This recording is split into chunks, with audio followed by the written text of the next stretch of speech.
Good morning masters, ಎಲ್ಲರಿಗೂ ಶುಭೋದಯ. ಪತ್ರಿಜಿಯವರ ದಿವ್ಯ ಸಂಕಲ್ಪದೊಂದಿಗೆ ಲಲಿತಾ ಮೇಡಮ್ ಅವರು 108 ದಿನಗಳ ಉಪವಾಸ, ಮೌನ ಮತ್ತೆ ಧ್ಯಾನವನ್ನ ಹೇಳ್ಕೊಡ್ತಾ ಇದ್ದಾರೆ. ಇವತ್ತು 59ನೆಯ ದಿನ. ಈ ದಿನದ ಧ್ಯಾನಕ್ಕೆ ನಿಮಗೆಲ್ಲರಿಗೂ ಸ್ವಾಗತವನ್ನ ಕೋರ್ತಾ ಈ ದಿನದ ಧ್ಯಾನವನ್ನ ಶುರು ಮಾಡೋಣ ಮಾಸ್ಟರ್ಸ್.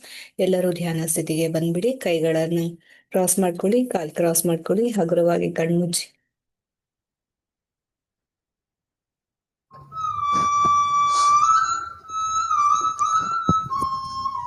ಎಲ್ಲ ಆತ್ಮಬಂಧುಗಳಿಗೂ ನಮಸ್ಕಾರ. ಬೆಳಗಿನ ಧ್ಯಾನಕ್ಕೆ ಎಲ್ರಿಗೂ ಕೂಡ ಸ್ವಾಗತ.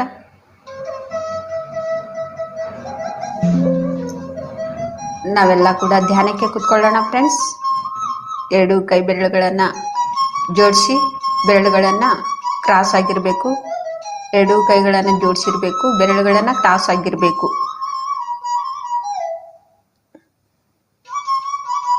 ಕಾಲ್ ಕ್ರಾಸ್ ಮಾಡಿ ಹಗುರವಾಗಿ ಕಣ್ಮುಚ್ಚಿ.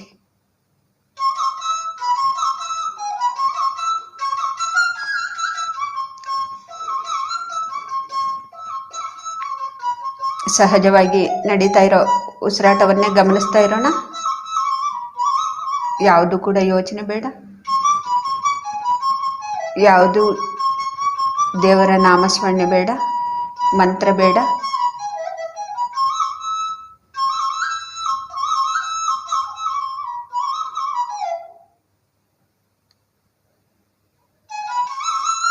ಧ್ಯಾನವೆಂದರೆ ಮನಸ್ಸನ್ನು ಶೂನ್ಯ ಮಾಡ್ಕೊಳ್ಳೋದು. ಶೂನ್ಯ ಸ್ಥಿತಿಯಲ್ಲಿ ಇರೋದೇ ಧ್ಯಾನದ ಸ್ಥಿತಿ.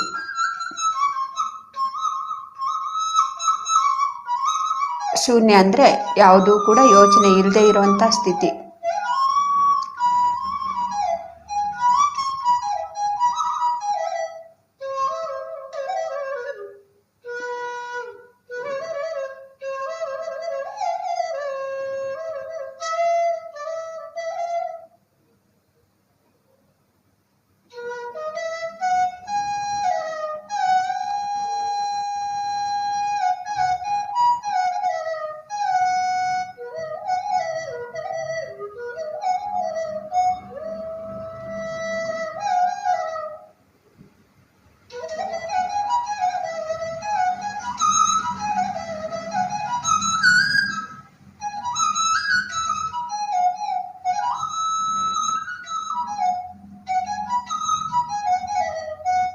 ಹೀಗೆ ನಾವು ಉಸಿರಾಟವನ್ನು ಗಮನಿಸೋದನ್ನು ಪ್ರತಿದಿನ ನಾವು ಅಭ್ಯಾಸ ಮಾಡಬೇಕು ಫ್ರೆಂಡ್ಸ್.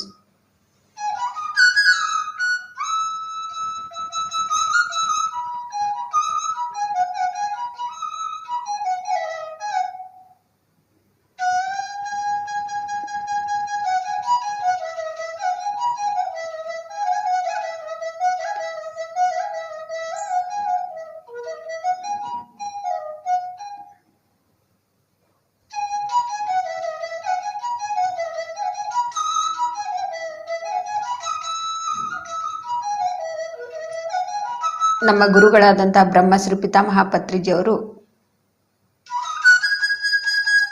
ಇದು ಒಂದೇ ಮಾಡಬೇಕು, ಉಸಿರನ್ನೇ ಗಮನಿಸೋದನ್ನ ಅಭ್ಯಾಸ ಮಾಡಿ ಫಸ್ಟು ಅಂತೇಳಿ ಅದನ್ನೇ ಹೇಳ್ತಾ ಇರ್ತಾರೆ.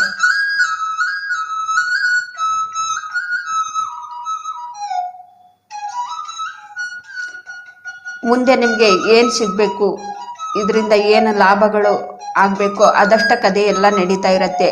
ನೀವು ಇದನ್ನು ಮಾತ್ರ, ಈ ಒಂದು ಉಸಿರಾಟವನ್ನು ಗಮನಿಸೋದನ್ನು ಇದು ಒಂದು ಮಾತ್ರ ನೀವು ಅಭ್ಯಾಸ ಮಾಡಬೇಕಷ್ಟೇ, ಬೇರೆ ಏನೂ ಕೂಡ ಇಲ್ಲ.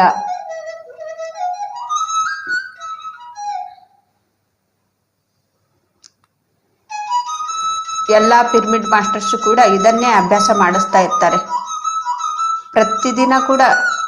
ನಾನು ಕೂಡ ನೋಡಿ, ಇದು ಬಿಟ್ಟು ಬೇರೆ ಏನು ಕೂಡ ಹೇಳೋದಿಲ್ಲ. ಉಸಿರನ್ನು ಗಮನಿಸೋದನ್ನೇ ಅಭ್ಯಾಸ ಮಾಡಿ, ಉಸಿರನ್ನು ಗಮನಿಸೋದನ್ನೇ ಅಭ್ಯಾಸ ಮಾಡಿ.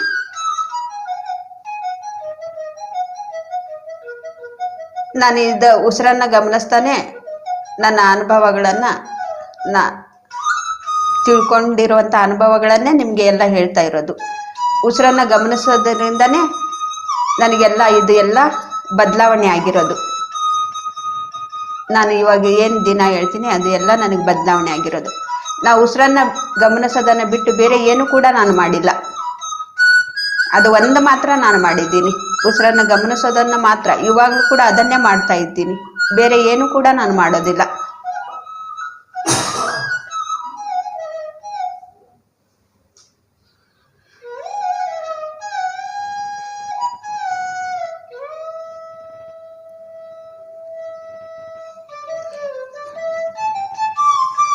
ಎಲ್ಲ ಪಿರಮಿಡ್ ಮಾಸ್ಟರ್ಸ್ ಅದು ಒಂದೇ ಯಾಕೆ ಹೇಳ್ತಾರೆ ಅಂದ್ರೆ ಅದರಲ್ಲೇನೆ ಎಲ್ಲ ಅಡಗಿದೆ. ನಮ್ಮ ಗುರುಗಳು ಕೂಡ ಅದು ಒಂದೇ ಉಸಿರನ್ನ ಗಮನಿಸೋದನ್ನೇ ಅಭ್ಯಾಸ ಮಾಡಿ, ಎಲ್ಲವೂ ಕೂಡ ನಿಮ್ಗೆ ಅದಷ್ಟಕ್ಕದೇ ಸಿಗತ್ತೆ ಅಂತೇಳಿ.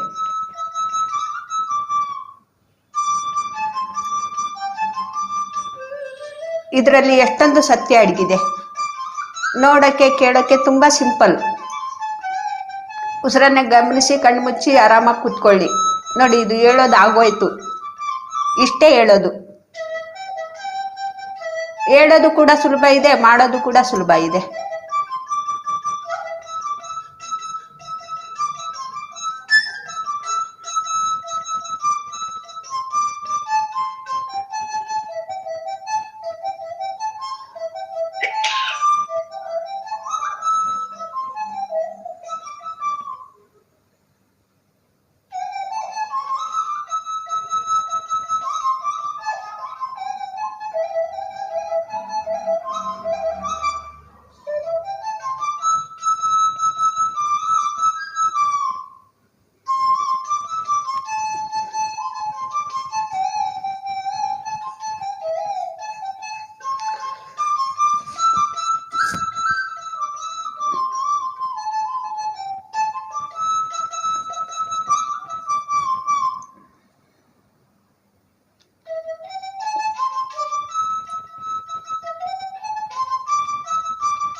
ನಾವು ಬೇರೆ ಬೇರೆ ರೀತಿಯಾಗಿ ಅಭ್ಯಾಸ ಮಾಡಬೇಕಾಗಿರೋದೇ ಇಲ್ಲ. ಈ ಧ್ಯಾನದಲ್ಲಿ ಕೇವಲ ಉಸಿರನ್ನು ಮಾತ್ರ ಗಮನಿಸೋದು.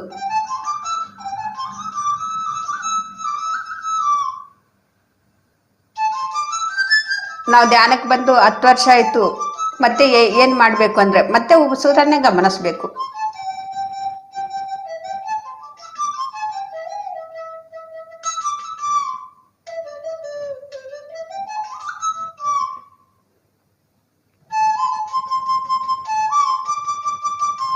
ನಾನು ಧ್ಯಾನಕ್ಕೆ ಬಂದೆ 12-13 ವರ್ಷ ಆಯ್ತು. ನಾನು ಯಾವುದು ಕೂಡ ಅಭ್ಯಾಸ ಮಾಡ್ತಾ ಇಲ್ಲ. ಉಸಿರನ್ನು ಗಮನಿಸೋದನ್ನ ಮಾತ್ರ ಅಭ್ಯಾಸ ಮಾಡ್ತಾ ಇದ್ದೀನಿ. ಬೇರೆ ಯಾವುದೂ ಇಲ್ಲ ನನಗೆ ಅಭ್ಯಾಸ. ಅದು ಒಂದೇ ಅಭ್ಯಾಸ.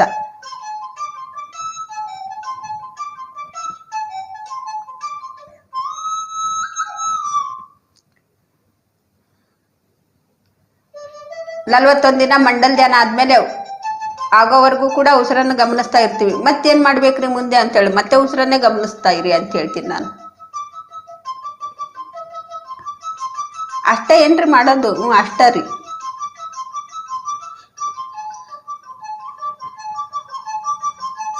ಮತ್ ನಮ್ಗೆ ಯಾವ ಅನುಭವನೂ ಆಗಿಲ್ವಲ್ರಿ ಅಂತ ಹೇಳ್ತಾರೆ.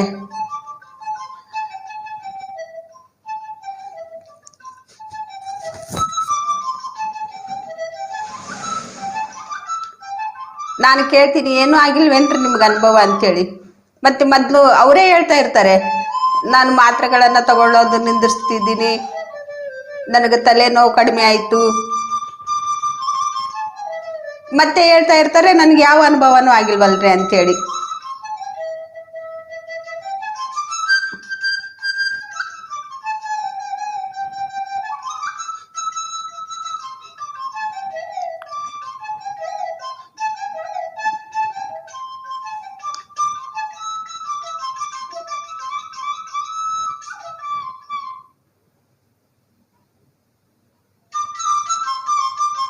ಕೇವಲ ಧ್ಯಾನದ ಒಂದು ಅನುಭವನೇ ಆಗ್ಬೇಕಂತ ಕಣ್ಣಿಗೆ ಕಾಣಿಸೋದು, ನಮ್ಮ ದಿವ್ಯ ದೃಷ್ಟಿಗೆ ಕಾಣಿಸೋದು ಅನುಭವನೇ ಆಗ್ಬೇಕಂತ ಏನೂ ಇಲ್ಲ. ನಮಗೆ ಕಣ್ಣಿಗೆ ಕಾಣದೇ ಇರೋದು ಕೂಡ ನಮ್ಮ ಜೀವನದಲ್ಲಿ ಎಷ್ಟೊಂದು ಬದಲಾವಣೆ ಆಗಿರುತ್ತೆ ಈ ಧ್ಯಾನದಲ್ಲಿ. ಅದು ಕೂಡ ಅನುಭವನೇ.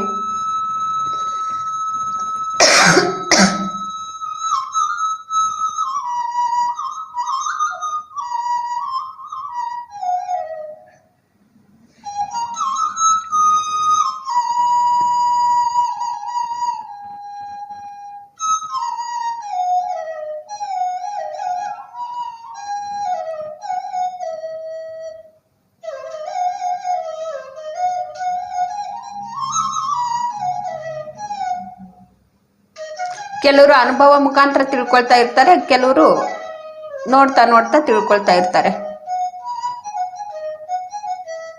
ಅನುಭವ ಮುಖಾಂತರನೇ ತಿಳ್ಕೊಳ್ತಾ ಇರೋದು ಇನ್ನೂ ದೊಡ್ಡ ಜ್ಞಾನಿ ಅವರು.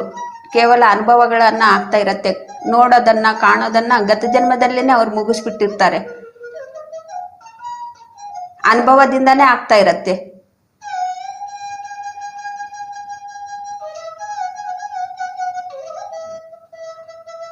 ನನಗೆ ಇಬ್ರು ತಂಗಿಯವ್ರಿಗೆ ನಾನು ಹೇಳ್ಕೊಟ್ಟಿರೋದು, ಒಂದು ತಂಗಿಗೆ ಕಾಣಿಸತ್ತೆ, ಇನ್ನೊಂದು ತಂಗಿಗೆ ಕಾಣಿಸೋದಿಲ್ಲ. ಆದ್ರೆ ಅವಳ ಜೀವನದಲ್ಲಿ ಎಷ್ಟೊಂದು ಬದಲಾವಣೆ ಆಗಿದೆ.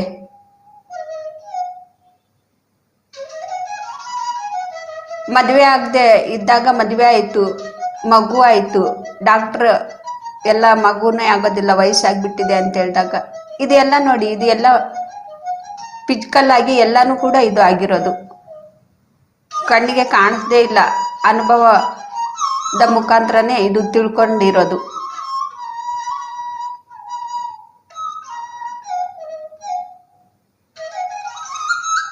ನಾನು ಅವಳಿಗೆ ಯಾವಾಗ್ಲೂ ಹೇಳ್ತಾ ಇರ್ತೀನಿ, ನೀನ್ ದೊಡ್ಡ ಜ್ಞಾನಿ ಕಣೆ, ನಿನಗೆ ರಾತ್ರಿ ಎಲ್ಲ ಕುತ್ಕೊಳ್ತೀನಿ, ಅಷ್ಟು ಯಾರು ಕುತ್ಕೊಳ್ತಾರೆ, ಆದ್ರೂ ನಿನಗೆ ಅನುಭವ ಆಗಿಲ್ಲ, ಆದ್ರೆ ನೀನ್ ದೊಡ್ಡ ಜ್ಞಾನಿ ಅಂತ ಹೇಳ್ತೀನಿ ನಾನು ಅವಳಿಗೆ ಯಾವಾಗ್ಲೂ ಕೂಡ.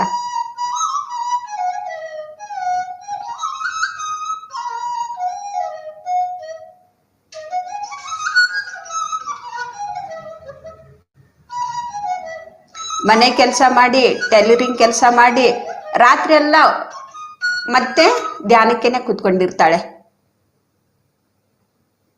ಮಹಾಜ್ಞಾನಿ ಅವಳು, ನಮ್ಮ ಎರಡನೇ ತಂಗಿ. ಆದ್ರೆ ಅನುಭವಗಳು ಆಗೋದಿಲ್ಲ. ಇವಾಗ್ಲೂ ಕೂಡ ಅವ್ರಿಗೆ ಈ ಒಂದು ದಿವ್ಯ ದೃಷ್ಟಿಯಿಂದ ಏನು ಕೂಡ ನೋಡ್ಕೊಂಡಿಲ್ಲ, ಆದ್ರೆ ಎಷ್ಟೋ ಅನುಭವಗಳು ಆಗಿದೆ. ಒಬ್ಬರಿಗೆ ಒಂದೊಂದು ರೀತಿಯಲ್ಲಿ ಇರುತ್ತೆ, ಎಲ್ಲರಿಗೂ ಒಂದೇ ರೀತಿಯಲ್ಲಿ ಆಗೋದಿಲ್ಲ.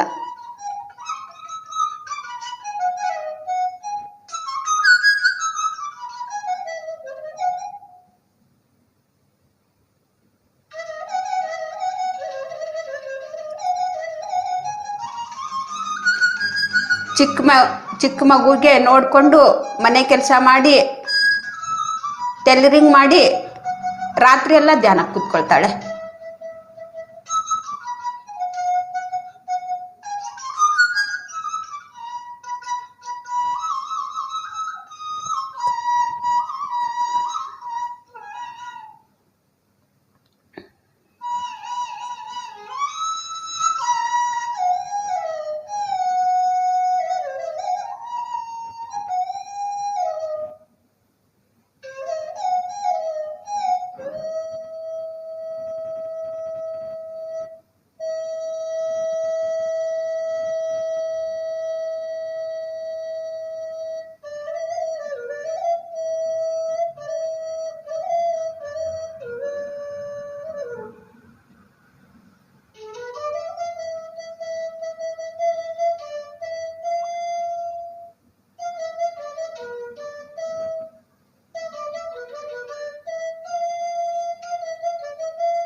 ಕೇವಲ ಉಸಿರನ್ನೇ ಗಮನಿಸ್ತಾ ಇರೋದ್ರಿಂದ ಎಲ್ಲವನ್ನು ಕೂಡ ನಾವು ಪಡ್ಕೊಳ್ತೀವಿ ಫ್ರೆಂಡ್ಸ್.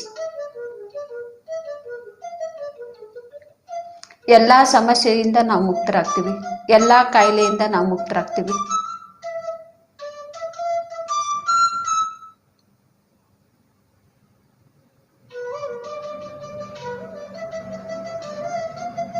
ತಲೆನೋವಿನಿಂದ ಕ್ಯಾನ್ಸರ್ವರೆಗೂ ಕೂಡ ಸರ್ ಹೇಳ್ತಾ ಇರ್ತಾರಲ್ವ, ಅದು ಎಷ್ಟೊಂದು ಸತ್ಯ ಇದೆ ಅಂತೇಳಿ ನಾನು ಅನುಭವ ಮುಖಾಂತರನೇ ಹೇಳ್ತಾ ಇದ್ದೀನಿ.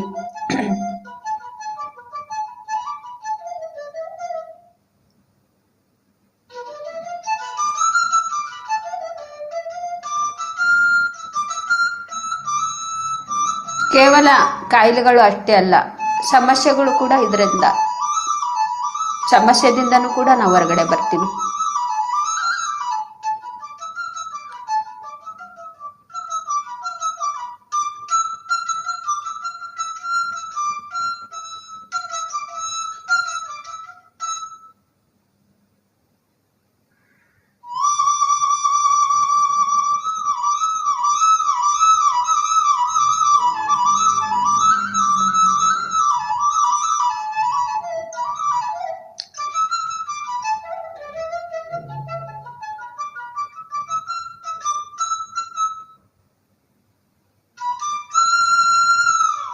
ಉಸಿರಾಟವನ್ನೇ ಗಮನಿಸೋದರಿಂದ, ನಮ್ಮ ಜೊತೆಗೆ ನಾವು ಇರೋದ್ರಿಂದ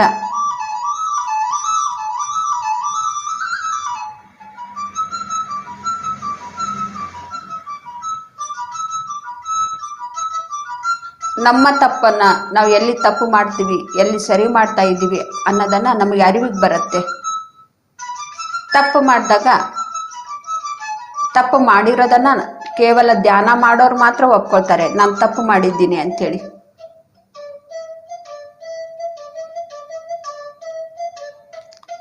ಧ್ಯಾನಕ್ಕೆ ಬರುವಾಗ ನಾವು ಯಾರು ಕೂಡ ತಪ್ಪುಗಳನ್ನು ಒಪ್ಕೊಳ್ಳೋದಿಲ್ಲ. ಧ್ಯಾನಕ್ಕೆ ಬರೋಕಿನ ಮೊದಲು ಯಾರು ಕೂಡ ತಪ್ಪುಗಳನ್ನು ಒಪ್ಕೊಳ್ಳೋದಿಲ್ಲ. ಯಾಕೆಂದ್ರೆ ತಪ್ಪುಗಳನ್ನ ಒಪ್ಕೊಂಡ್ರೆ ನಾವೆಲ್ಲರೂ ಕೂಡ ಎಲ್ಲರ ಮುಂದೆನೂ ಕೂಡ ತುಂಬಾ ಚಿಕ್ಕವರಾಗ್ಬಿಡ್ತೀವಿ. ಹಾಗಾಗಿ ಧ್ಯಾನಕ್ಕೆ ಬರೋಕಿನ ಮೊದಲು ಯಾರು ಕೂಡ ತಪ್ಪುಗಳನ್ನು ಒಪ್ಕೊಳ್ಳೋದಿಲ್ಲ. ನಮಗೆ ಕಾಯಿಲೆ ಬಂದಿದೆ ಯಾಕೆ ಅಂದ್ರೆ ನಾವು ತಪ್ಪು ಮಾಡಿದ್ದನ್ನ ನಾವು ಒಪ್ಕೊಳ್ತಾ ಇಲ್ಲ.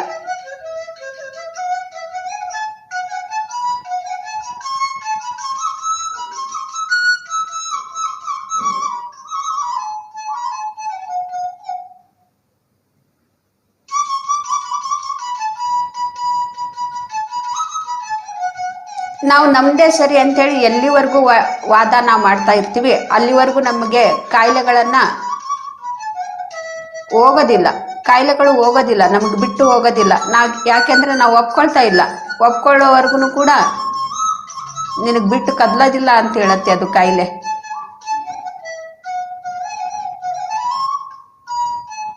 ಒಪ್ಕೊಳ್ದೇನೆ ಆ ಕಾಯಿಲೆಯಿಂದ ನೆರಳಿಸ್ತಾ ಇದ್ದಾರೆ. ಆ ತಪ್ಪನ್ನು ಮಾಡಿರುವಂತ ತಪ್ಪನ್ನ ಒಪ್ಕೊಳ್ಳೋದಿಲ್ಲ. ಕಾಯಿಲೆಯಿಂದ ನೆರಳಿ ಸಾಯೋದಕ್ಕೂ ಕೂಡ ರೆಡಿಯಾಗಿದ್ದಾರೆ. ಆದ್ರೆ ತಪ್ಪುಗಳನ್ನ ಒಪ್ಕೊಂಡು ಅದರಿಂದ ಮುಕ್ತರಾಗಬೇಕು ಅಂತೇಳಿ ಯಾರಿಗೂ ಬರೋದಿಲ್ಲ. ಯಾರಿಗೂ ಬರುತ್ತೆ? ಕೇವಲ ಧ್ಯಾನ ಮಾಡೋರ್ಗೆ ಬರುತ್ತೆ, ಉಸಿರನ್ನ ಗಮನಿಸೋದ್ರಿಂದ ಬರುತ್ತೆ. ಅಂತ ಒಂದು ಸ್ಥಿತಿಯನ್ನ ನಾವು ಪಡ್ಕೊಳ್ತೀವಿ.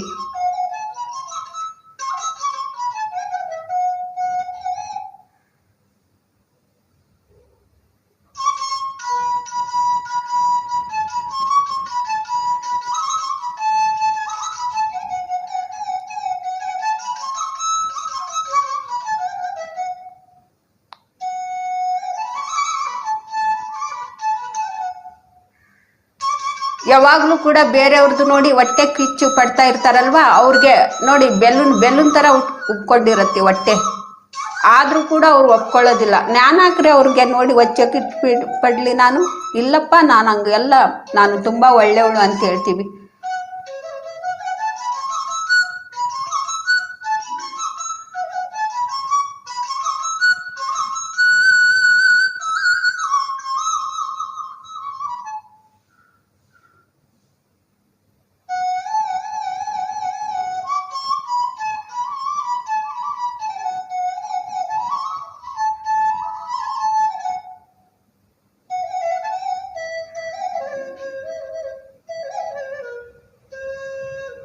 ಯಾಕೆ ಗಂಟ್ಲಿಗೆ ಥೈರಾಯ್ಡ್ ಅಂತೇಳಿ ಯಾಕೆ ಬರುತ್ತೆ? ಬೇರೆಯವ್ರ ಮೇಲೆ ಕೆಟ್ಟದ್ದಾಗಿ ಚಾಡಿ ಹೇಳೋದ್ರಿಂದ.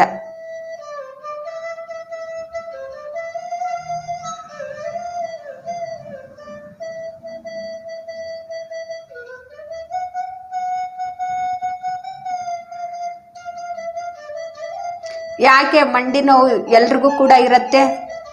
ಕೋಳಿ ಕಾಲು, ಕುರಿ ಕಾಲು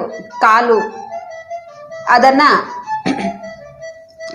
ಬೇಯಿಸಿ ಆ ನೀರು ಕುಡಿಯೋದ್ರಿಂದ ಕಾಲು ನೋವು ಹೊರಟೋಗತ್ತೆ ಅಂತೇಳಿ ಅದನ್ನ ಇನ್ನೂ ಜಾಸ್ತಿ ಮಾಡ್ತಾ ಇರ್ತಾರೆ. ಅದು ಕಡಿಮೆ ಆಗಂದ್ರೆ ಎಲ್ಲಿಗಾಗತ್ತೆ? ಅದು ಅಲ್ಲಿ ಇರೋದೇ ಒಂದು, ನಾವು ಮಾಡ್ತಾ ಇರೋದೇ ಒಂದು.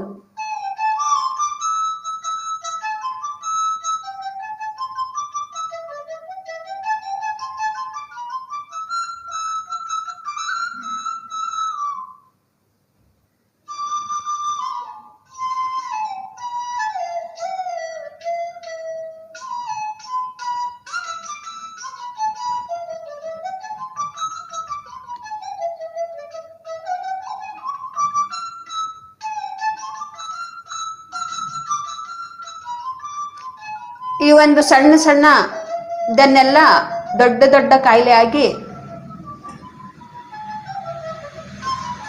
ಅದು ಕೆಲಸ ಮಾಡ್ತಾ ಇರತ್ತೆ. ಸಣ್ಣದಾಗಿರೋದನ್ನೇ ನಾವು ಅದನ್ನ ಅಲ್ಲೇ ಚ್ಯೂಟ್ ಹಾಕೋದಿಲ್ಲ.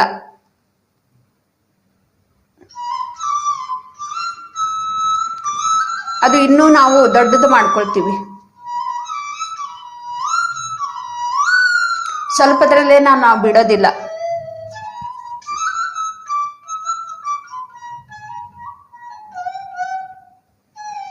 ಹಾಗಾಗಿ ನಮಗೆ ಕಾಯಿಲೆ ಹೋಗಂದ್ರೆ ಹೋಗೋದಿಲ್ಲ. ನಾವು 10 ವರ್ಷ ಧ್ಯಾನ ಮಾಡ್ತಾ ಇದ್ರು ಕೂಡ ಧ್ಯಾನ ಮಾಡೋರ್ಗಂತರೂ ಇದು ಗೊತ್ತೇ ಆಗೋದಿಲ್ಲ. ಧ್ಯಾನ ಮಾಡ್ತಾ ಮಾಡ್ತಾ ನಮ್ಮ ತಪ್ಪುಗಳನ್ನ ನಾವು ಒಪ್ಕೋಬೇಕು. ನಾನು ಇಲ್ಲಿ ತಪ್ಪು ಮಾಡ್ತಾ ಇದ್ದೀನಿ, ನಾನು ಅದನ್ನ ಬಿಡಬೇಕು.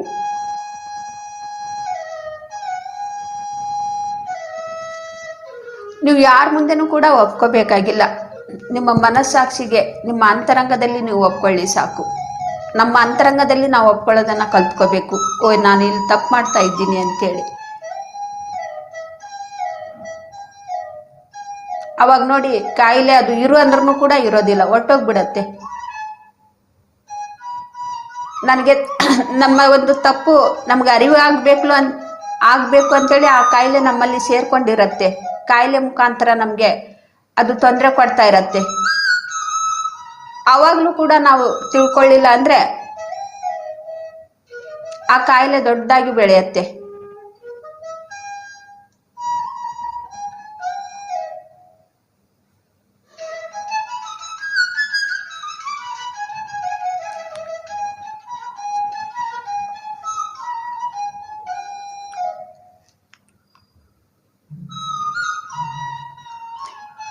ಯಾವಾಗ ನಾವು ಒಪ್ಕೊಳ್ತೀವೋ, ಧ್ಯಾನ ಮಾಡ್ತಾ ಮಾಡ್ತಾ ನಮ್ಮ ಕಾಯಿಲೆಯನ್ನ ನಾವು ವಾಸಿ ಮಾಡ್ಕೋಬೇಕಂದ್ರೆ ನಾವು ಒಪ್ಕೋಬೇಕು ಅಲ್ಲೇ. ನಾನು ನಿನ್ನೆ ಹೇಳಿದ್ನಲ್ವ, ಚಿಕ್ಕ ವಯಸ್ಸಿನಲ್ಲಿ ಏನು ತಪ್ಪು ಮಾಡ್ತಾ ಇದ್ದೀವಿ ಅದು ಇವಾಗಲೂ ಮಾಡ್ತಾ ಇದ್ರೆ ಅದನ್ನು ಅರಿವಿನಿಂದ ನೋಡ್ತಾ ನೋಡ್ತಾ ಅದನ್ನು ಬಿಡಬೇಕು ಅಂಥೇಳಿ. ಯಾರು ಅರಿವಿನಿಂದ ನೋಡ್ತಾ ಇರ್ತಾರೆ ತಪ್ಪು ಮಾಡೋರೋದನ್ನ ನೋಡ್ತಾ ನೋಡ್ತಾ ನೋಡ್ತಾನೆ ಅದು ಬಿಟ್ಟೋಗತ್ತೆ. ನಾವು ಅಲ್ಲಿ ಏನು ಕೂಡ ಮಾಡಬೇಕಾಗಿಲ್ಲ. ನಾವು ಅರಿವಿಗೆ ತಂದ್ಕೋಬೇಕಷ್ಟೇ, ನಾನು ಅಲ್ಲಿ ತಪ್ಪು ಮಾಡ್ತಾ ಇದ್ದೀನಿ ಅಂಥೇಳಿ. ಅದನ್ನು ನಾವು ಬಿಡಬೇಕು ಅಂತಲೂ ಕೂಡ ಹೇಳೋದು ಬೇಡ. ನಾವು ಸುಮ್ಮನೆ ಸಾಕ್ಷಿಯಾಗಿ ನೋಡ್ತಾ ಇದ್ರೆ ಆ ತಪ್ಪನ್ನು ಸರಿ ಮಾಡ್ಕೊಂಡ್ಬಿಡ್ತೀವಿ. ನಾವು ಆ ತಪ್ಪನ್ನು ಅದಷ್ಟಕ್ಕದೇ ನಾವು ಸರಿ ಮಾಡಿಕೊಂಡು ನಾವು ಜೀವಿಸ್ತಾ ಇರ್ತೀವಿ. ನಮ್ಗೆ ಗೊತ್ತೇ ಇರೋದಿಲ್ಲ ಆ ತಪ್ಪನ್ನು ನಾನು ಸರಿ ಮಾಡ್ಕೊಂಡಿದ್ದೀನಿ ಅಂಥೇಳಿ. ಆದರೆ ತಪ್ಪು ಮಾಡೋದನ್ನು ನಾವು ಒಪ್ಕೊಳ್ಳೋದನ್ನ ಕಲ್ತ್ಕೋಬೇಕು. ನಾನು ಇಲ್ಲಿ ತಪ್ಪು ಮಾಡ್ತಾ ಇದ್ದೀನಿ ಅಂತೇಳಿ ನಮ್ಮ ಮನಸ್ಸಾಕ್ಷಿಗೂ ಕೂಡ ನಾವು ಜವಾಬ್ ಕೊಡ್ತಾ ಇದ್ರೆ, ನಾನು ತಪ್ಪು ಮಾಡಿಲ್ಲ, ಅವ್ರು ಮಾಡಿರೋದ್ರಿಂದನೇ ನಾನು ಈಗ ಮಾಡಿದ್ದೇನೆ ಅಂಥೇಳಿ ಅಲ್ಲಿ ವಾದ ಮಾಡಿದ್ರೆ ಅದು ಅಲ್ಲಿ ಕದಲೋದಿಲ್ಲ, ಕುತ್ಕೊಳ್ಳತ್ತೆ, ಗಟ್ಟಿಯಾಗಿ ಕುತ್ಕೊಂಡ್ಬಿಡತ್ತೆ.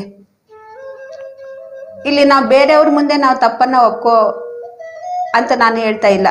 ನಮಗೆ ನಾವು ಸಾಕ್ಷಿಯಾಗಿ ನಾವು ತಪ್ಪನ್ನ ಒಪ್ಕೊಳ್ಳೋಣ, ನಮಗೆ ನಾವೇ ಸಾಕ್ಷಿ ಆಗೋಣ.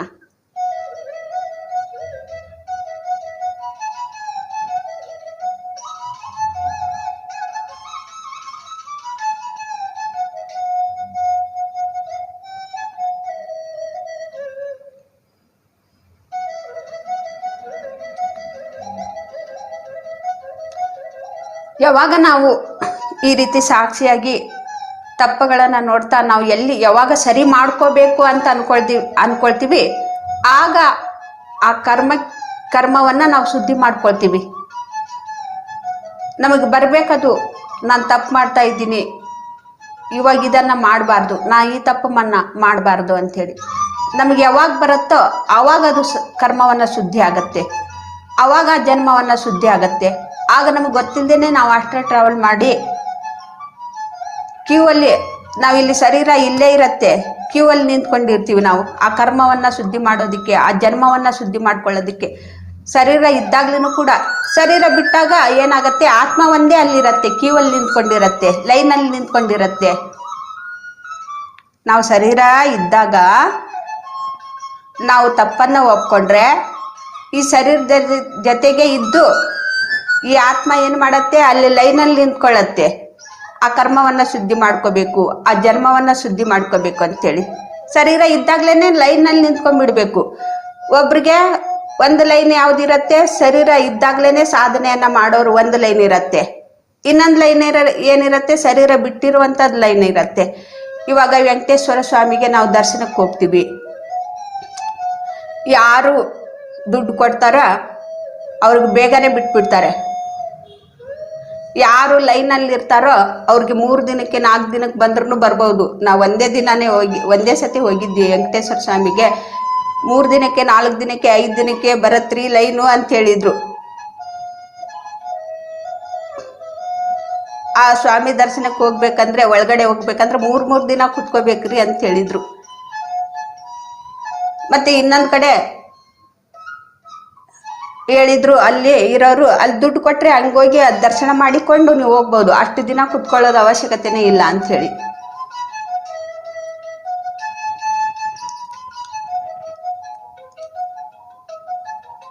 ಯಾರು ಶರೀರದಲ್ಲೇ ಇದ್ಕೊಂಡು ತಪ್ಪನ್ನ ಒಪ್ಕೊಂಡು ಸಾಧನೆಯನ್ನ ಮಾಡ್ತಾರೆ ಅವ್ರದ್ದು ಒಂದು ಕ್ಯೂ. ಇವಾಗ ನೋಡಿ, ಭಗವಂತನಿಗೆ ದುಡ್ಡು ಕೊಟ್ಟು ನಾವು ಹೇಗೆ ಬೇಗನೆ ಹೋಗ್ಬಿಡ್ತೀವಿ, ಹಾಗೆ ಅದು ಕ್ಯೂ, ಆ ಲೈನು. ಯಾರು ಶರೀರ ಬಿಟ್ಟ ಮೇಲೆ ಲೈನ್ ಇರ್ತಾರೆ ಅವ್ರಿಗೆ ಯಾವಾಗ ಬರುತ್ತೆ ಏನೋ ಗೊತ್ತಿಲ್ಲ. ಎಷ್ಟು ವರ್ಷಗಳು ಆದ್ಮೇಲೆ ಬರುತ್ತೆ ಅವ್ರಿಗೆ ಲೈನು ಗೊತ್ತಿಲ್ಲ. ನಿಂತ್ಕೋಬೇಕು ಅವರು.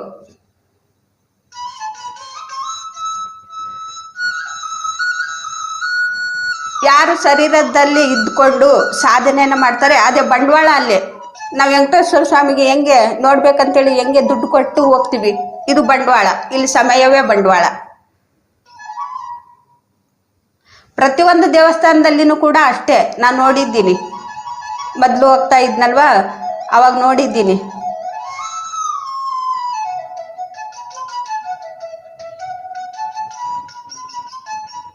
ಯಾರು ದುಡ್ಡು ಕೊಡ್ತಾರೆ ಹಂಗೋಗಿ ಹಂಗ್ ಬಂದ್ಬಿಡ್ತಾರೆ.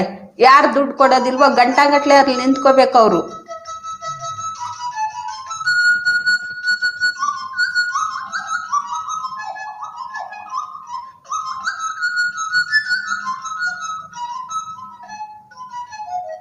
ದಿನಗಟ್ಲೆ ನಿಂತ್ಕೋಬೇಕು.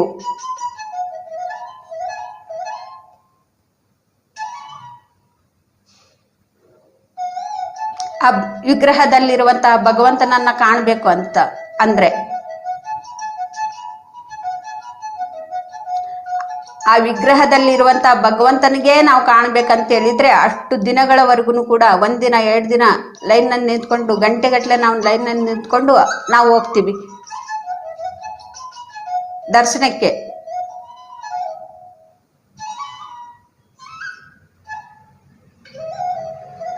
ಮತ್ತೆ ಇಲ್ಲಿ ಸಾಕ್ಷಾತ್ ಮೇಲಿನ ಲೋಕಕ್ಕೆ ನಾವು ಹೋಗ್ಬೇಕಂದ್ರೆ ಹಂಗೆ ಹೋಗೋದಿಕ್ಕೆ ಸಾಧ್ಯ ಆಗತ್ತೆ? ಸಾಧ್ಯ ಆಗೋದಿಲ್ಲ. ಸಾಧನೆಯನ್ನ ಮಾಡಬೇಕು. ಸಮಯವೇ ಬಂಡವಾಳ. ಇಲ್ಲಿ ಕುತ್ಕೋಬೇಕು ಗಂಟೆಗಟ್ಲೆ ಕಾಲ. ನಾನು ಈ ಶರೀರದಲ್ಲೇನೆ ಇದ್ಕೊಂಡು ನನ್ನ ಕರ್ಮ ಶುದ್ಧಿ ಮಾಡ್ಕೊಳ್ತೀನಿ, ನನ್ನ ಜನ್ಮ ಶುದ್ಧಿ ಮಾಡ್ಕೊಳ್ತೀನಿ. ನನ್ನ ತಪ್ಪಿಗೆ ಅರಿವಾಯ್ತು, ನನಗೆ ನನ್ನ ತಪ್ಪು ಅರಿವಾದ್ಮೇಲೆ ನಾವು ಅದನ್ನ ಮಾಡಬೇಕು. ಗಂಟೆಗಟ್ಲೆ ನಾವು ಕುತ್ಕೋಬೇಕು. ತಪ್ಪು ಒಪ್ಕೊಂಡು ಆಯ್ತು ನಾನು ತಪ್ಪು ಮಾಡಿದ್ದೀನಿ ಅಂತೇಳಿ ಒಪ್ಕೊಂಡು 1 5 ನಿಮಿಷ 10 ನಿಮಿಷ ಧ್ಯಾನ ಮಾಡಿ ಎದ್ದೇಳೋದಲ್ಲ. ತಪ್ಪು ಒಪ್ಕೊಂಡ್ರೆ ತಾನೇ ನಾನು ಎಲ್ಲ ಕಾಯಿಲೆಯಿಂದ ಮುಕ್ತಳಾಗ್ತೀವಿ. ತಪ್ಪು ಒಪ್ಕೊಂಡ್ರು ಕೂಡ 10 ನಿಮಿಷ 5 ನಿಮಿಷ ಅರ್ಧ ಗಂಟೆ ಧ್ಯಾನ ಮಾಡಿದ್ರೆ ಏನೂ ಇಲ್ಲ. ತಪ್ಪು ತಿಳಿದ್ಮೇಲೆ ನಾವು ಗಂಟೆಗಟ್ಲೆ ಅಲ್ಲಿ ಕೂತ್ಕೋಬೇಕು.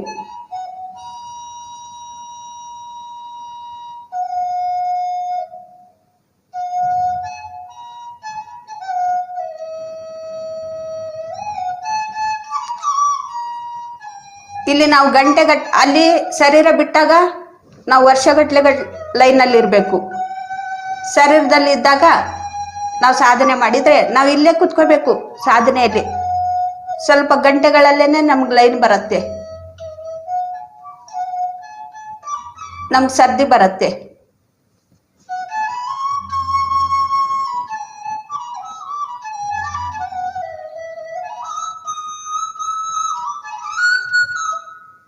ಎಷ್ಟು ಜನ ಇದ್ದಾರೋ ಶರೀರದಲ್ಲೇನೆ ಇದ್ಕೊಂಡು ಕರ್ಮ ಶುದ್ಧಿ ಮಾಡ್ಕೊಳ್ಳೋರು, ಜನ್ಮ ಶುದ್ಧಿ ಮಾಡ್ಕೊಳ್ಳೋರು.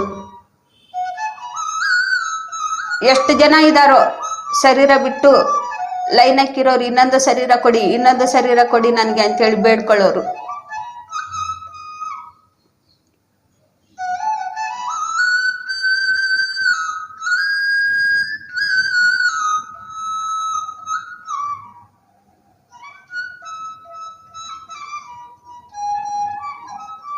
ನಾವು ಶರೀರದಲ್ಲಿ ಇದ್ದಾಗ ನಾವು ತಿಳ್ಕೊಂಡಿದ ತಕ್ಷಣನೇ ನಮ್ಗೆ ಅಲ್ಲಿ ಲೈನಲ್ಲಿ ನಮ್ಗೆ ಸರ್ದಿ ಬರೋದಿಲ್ಲ.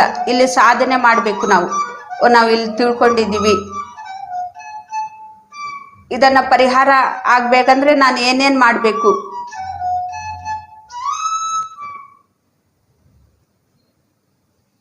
ತುಂಬಾ ಒಂದು ಆಧ್ಯಾತ್ಮಿಕ ಸೇವೆ ಧ್ಯಾನ ಯಾರು ಮಾಡ್ತಾ ಇರ್ತಾರೆ ಅವ್ರಿಗೆ ಇನ್ನೂ ಬೇಗನೆ ಇನ್ನೂ ಹೆಚ್ಚು ದುಡ್ಡು ಕೊಡೋರು ಅವರು. ದೇವಸ್ಥಾನದಲ್ಲಿ ಮೂರ್ ಲೈನ್ ಇರತ್ತೆ, ಕಡಿಮೆ ದುಡ್ಡು ಕೊಟ್ಟವ್ರಿಗೆ ಜಾಸ್ತಿ ದುಡ್ಡು ಕೊಟ್ಟವ್ರಿಗೂ ಕೂಡ, ದುಡ್ಡು ಕೊಡದೇ ಇರೋರ್ಗೂ ಕೂಡ 10 ರೂಪಾಯಿ ಟಿಕೆಟ್ ಬೇರೆ, 100 ರೂಪಾಯಿ ಟಿಕೆಟ್ ಬೇರೆ, ಮತ್ತೆ ಏನು ಕೂಡ ದುಡ್ಡು ಕೊಡದೇ ಇರೋರು ಒಂದು ಬೇರೆ.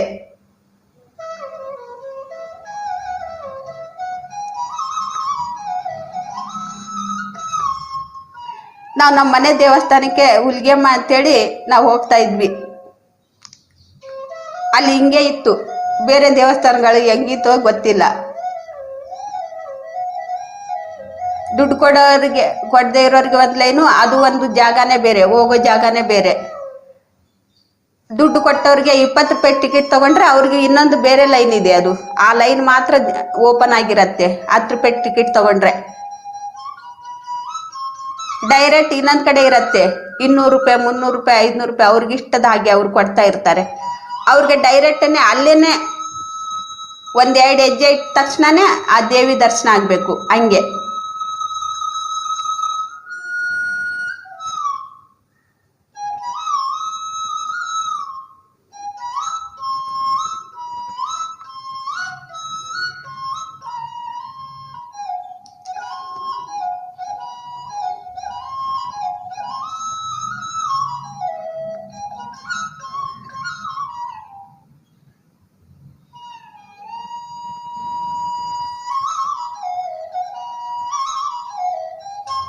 ನಾವು ಸಾಧನೆ ಮಾಡಬೇಕು ಫ್ರೆಂಡ್ಸ್.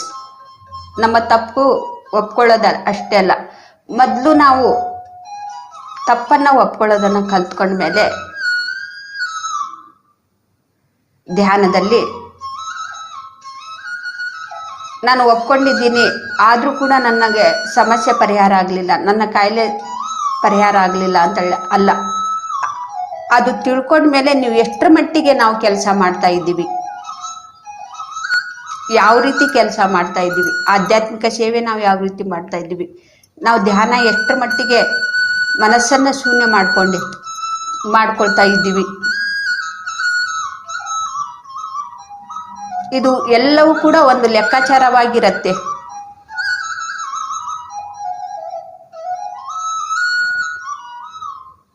ಎಷ್ಟೋ ದಿನಗಳು ಕೂಡ ಬೇಕಾಗಬಹುದು, ಎಷ್ಟೋ ವರ್ಷಗಳು ಕೂಡ ಬೇಕಾಗಬಹುದು ಒಂದು ಕರ್ಮವನ್ನ ಶುದ್ಧಿ ಮಾಡ್ಕೊಳ್ಳೋದಕ್ಕೆ.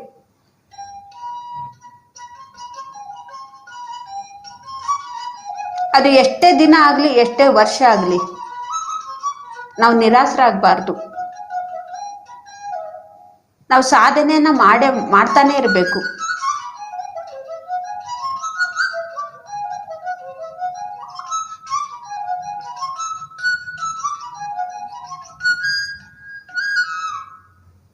ನಾವು ಸಾಧನೆಗೆ ತಕ್ಕ ಹಾಗೆ ನಾವು ಲೈನ್ನಲ್ಲಿ ಅಲ್ಲಿ ಇರ್ತೀವಿ.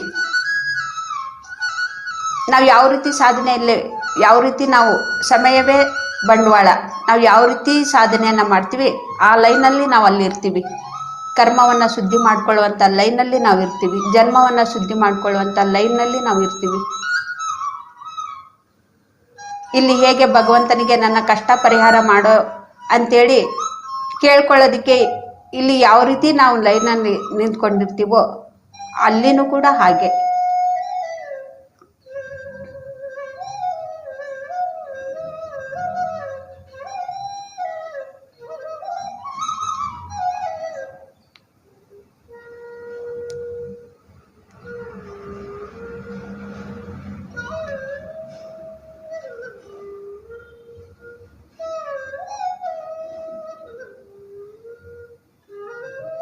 ಯಾರಾದರೂ ನಮಗೆ ನಿಂದೇ ತಪ್ಪು ಅಂತೇಳಿ ಯಾರಾದರೂ ಬೇರೆಯವರು ನಮ್ಗೆ ಹೇಳಿದ್ರೂ ಕೂಡ ಅದನ್ನು ಕೂಡ ನಾವು ಒಪ್ಕೊಳ್ಳೋದನ್ನು ಕಲ್ತ್ಕೋಬೇಕು. ಯಾರು ಕೂಡ ಸುಮ್ಮನೆ ನಮಗೆ ನಿಂದು ತಪ್ಪು ಅಂತೇಳಿ ಯಾರು ಕೂಡ ಕೈ ಬೆರಳು ಮಾಡಿ ನಮಗೆ ತೋರಿಸೋದಿಲ್ಲ.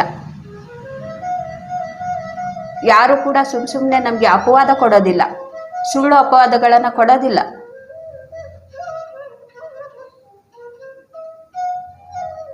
ಯಾರು ಧ್ಯಾನ ಮಾಡ್ತಾ ಇರ್ತಾರೋ ಈ ಸತ್ಯವನ್ನ ತಿಳ್ಕೊಳ್ತಾರೆ. ಅವ್ರು ನಮ್ಗೆ ಅಪವಾದ ಕೊಡ್ತಾ ಇದ್ದಾರೆ, ಅವ್ರು ನಮ್ಮ ಬಗ್ಗೆ ಇಲ್ಲದೇನೆಲ್ಲ ಹೇಳ್ತಾ ಇದ್ದಾರೆ ಅಂತೇಳಿ ನಾವು ಬೇಜಾರು ಮಾಡ್ಕೊಳ್ಳೋದಲ್ಲ. ಅವ್ರು ಯಾಕೆ ಹೇಳ್ತಾ ಇದ್ದಾರೆ, ಅವ್ರು ಹೇಳ್ತಾ ಇದ್ದಾರೆ ಅಂದ್ರೆ ಅದರಲ್ಲಿ ಸತ್ಯ ಅಡಗಿದೆ. ಅದನ್ನ ನಾವು ಸರ್ಚ್ ಮಾಡೋಣ. ಅವ್ರು ಹೇಳಿದ್ದಾರೆ ಅಂದ್ರೆ ನಾನು ತಪ್ಪು ಮಾಡ್ತಾ ಇದ್ದೀನಿ, ನಾನು ಮಾಡಿದ್ದೀನಿ ಅಂತ ಹೇಳ್ತಾ ಇದ್ದಾರೆ. ನಾವು ಈ ಜನ್ಮದಲ್ಲಿ ಮಾಡದೇ ಇಲ್ಲದೆ ಇರಬಹುದು, ಒಂದು ಜನ್ಮದಲ್ಲಿ ಮಾಡಿದ್ದೀವಿ, ಅದನ್ನ ಅವ್ರು ಹೆಚ್ಚಿಸ್ತಾ ಇರ್ತಾರೆ. ನಾವು ಮಾಡದೇ ಇರೋದನ್ನ ತಪ್ಪನ್ನ ಅವ್ರು ಹೇಳ್ತಾ ಇದ್ದಾರೆ. ಆದ್ರೆ ಇವಾಗ ನಾವು ಮಾಡಿಲ್ಲ, ಯಾವುದೋ ಒಂದು ಜನ್ಮದಲ್ಲಿ ನಾವು ಮಾಡಿದ್ದೀವಿ, ಹುಡ್ಕೋಣ. ಅವ್ರು ಹೇಳಿದ್ದಾರೆ ಅಂದ್ರೆ ಅದ್ರಲ್ಲಿ ಸತ್ಯ ಅಡಗಿದೆ.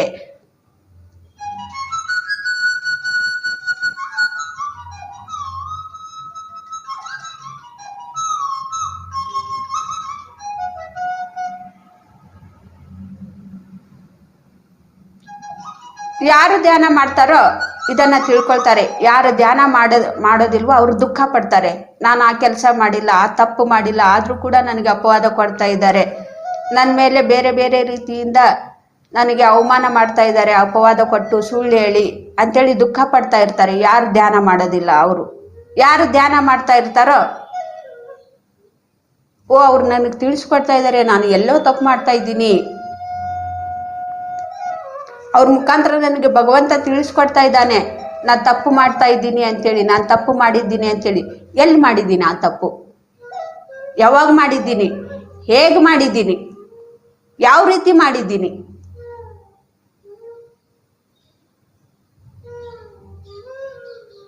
ಧ್ಯಾನ ಮಾಡೋರು ನೋಡಿ ಸರ್ಚ್ ಮಾಡ್ತಾರೆ. ನಾನು ಯಾರಾದರೂ ಒಂದು ಮಾತು ಹೇಳಿದ್ರೆ ನನ್ನ ಬಗ್ಗೆ ಅಪವಾದವನ್ನ ಕೊಟ್ರೆ ಮೊದಲು ನನಗೆ ದುಃಖ ಆಗ್ತಾ ಇತ್ತು, ಇವಾಗ ನಾನು ಅವ್ರಿಗೆ ಧನ್ಯವಾದಗಳನ್ನು ತಿಳಿಸ್ತೀನಿ. ನಾನು ಕೈ ಜೋಡಿಸಿ ಅವ್ರಿಗೆ ಧನ್ಯವಾದಗಳನ್ನು ತಿಳಿಸ್ತೀನಿ. ಯಾಕೆಂದ್ರೆ ಅವರಿಂದ ನಾನು ತಿಳ್ಕೊಂಡಿರೋದು ನಾನು ಎಲ್ಲಿ ತಪ್ಪು ಮಾಡ್ತಾ ಇದ್ದೀನಿ ಅಂತೇಳಿ. ಅವ್ರು ಹೇಳ್ದೆ ಇದ್ರೆ ನನಗೆ ಗೊತ್ತೇ ಇರಲಿಲ್ಲ, ಆ ತಪ್ಪನ್ನ ನನ್ನ ಒಳಗಡೆ ಇನ್ನೂ ಇದೆ, ಅದಕ್ಕೆ ಆ ಕರ್ಮದಿಂದ ನಾನು ಮುಕ್ತಳಾಗ್ತಾ ಇಲ್ಲ, ಆ ದುಃಖದಿಂದ ನಾನು ಹೊರಗಡೆ ಬರ್ತಾ ಇಲ್ಲ ಅಂತೇಳಿ ನನಗೆ ಗೊತ್ತೇ ಆಗ್ತಾ ಇರ್ಲಿಲ್ಲ. ಅವ್ರು ಹೇಳೋದ್ರಿಂದನೇ ನನಗೆ ಗೊತ್ತಾಗ್ತಾ ಇರತ್ತೆ. ಆಗ ಅದನ್ನ ನಾನು ಸರಿ ಮಾಡ್ಕೊಳ್ಳೋದಕ್ಕೆ ಪ್ರಯತ್ನ ಪಡ್ತಾ ಇರ್ತೀನಿ.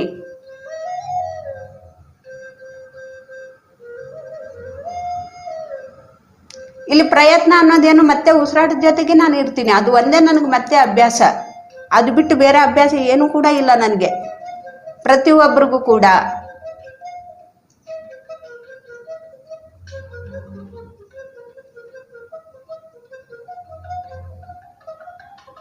ಹೀಗೆ ಮಾಡಿ ಮಾಡಿ ಮಾಡಿ ನನ್ನ ತಪ್ಪುಗಳನ್ನ ನಾನು ಒಪ್ಕೊಳ್ದೆ ಇರೋದನ್ನ, ಬೇರೆಯವರು ಹೇಳಿದ್ದನ್ನೇ ನಾನು ಕೇಳಿ ಕೇಳಿ ಎಷ್ಟೋ ನನಗೆ ಅದ್ಭುತವಾದಂತಹ ಬದಲಾವಣೆ ನನ್ನ ಜೀವನದಲ್ಲಿ.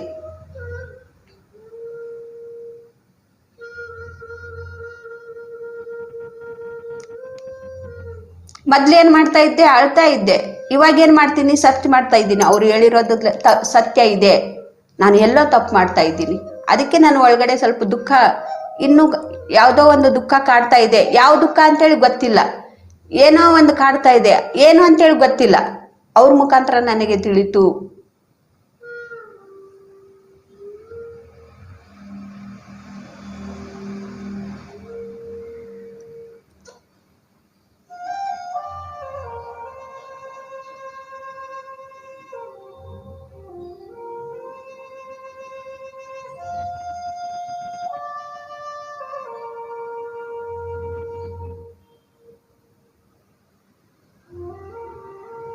ಇವಾಗಲೂ ನಮ್ಮದೇ, ನಾವು ಮಾಡಿದ್ದೇ ಸರಿ ಅನ್ನೋದನ್ನು ನಾವು ಬಿಟ್ಟು, ನನಗೆ ಯಾಕೆ ಈ ರೀತಿ ಕಾಯಿಲೆ ಬಂದಿದೆ, ಈ ರೀತಿ ನನ್ನ ಒಳಗಡೆ ಇನ್ನೂ ಅಸಮಾಧಾನವಾಗಿದೆ, ನಾವು ತಿಳ್ಕೊಳ್ಳೋದಕ್ಕೆ ಪ್ರಯತ್ನ ಪಡೋಣ ಫ್ರೆಂಡ್ಸ್. ನಮ್ಮ ತಪ್ಪನ್ನು ನಾವು ಒಪ್ಕೊಳ್ಳೋಣ. ನಮ್ಮ ಮನಸ್ಸಾಕ್ಷಿಗೆ ನಾವು ತಪ್ಪನ್ನು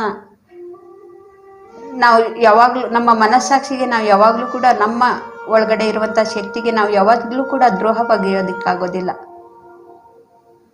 ಬೇರೆಯವ್ರನ್ನ ನಾವು ಮೋಸ ಮಾಡಿರ್ಬೋದು, ದುಃಖ ಕೊಟ್ಟಿರ್ಬೋದು, ಅನ್ಯಾಯ ಮಾಡಿರ್ಬೋದು, ಅದರಿಂದ ನಾವು ಹೊರಗಡೆ ಬಂದಿರ್ಬೋದು. ಆದರೆ ಇಲ್ಲಿ ಮಾತ್ರ ನಾವು ಒಪ್ಕೊಳ್ಳೇಬೇಕು.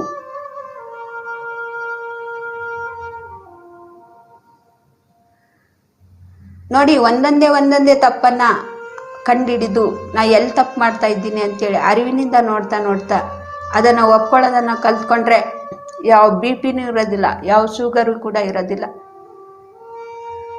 BP ಯಾಕೆ ಬರುತ್ತೆ? ಸುಮ್ಮನೆ ಕೋಪ ಮಾಡ್ಕೊಳ್ತಾ ಇರೋದ್ರಿಂದ, ಕೋಪ ಮಾಡ್ಕೊಂಡು ಅವ್ರಿಗೆ ದುಃಖ ಕೊಟ್ಟಿರೋದ್ರಿಂದ. ಅವ್ರು ಏನು ಕೂಡ ಮಾಡಿರೋದಿಲ್ಲ, ಅವ್ರ ಪಾಡಿಗೆ ಅವ್ರು ಇರ್ತಾರೆ. ಆದರೆ ಅವ್ರು ಮಾಡುವಂಥ ಕೆಲಸ ನಮ್ಗೆ ಇಷ್ಟ ಆಗ್ತಾ ಇರೋದಿಲ್ಲ. ಹಾಗಾಗಿ ಅವ್ರ ಮೇಲೆ ನಾವು ಕೋಪ ಮಾಡ್ಕೊಳ್ತಾ ಇರ್ತೀವಿ. ಯಾಕೆ ಬರುತ್ತೆ BP?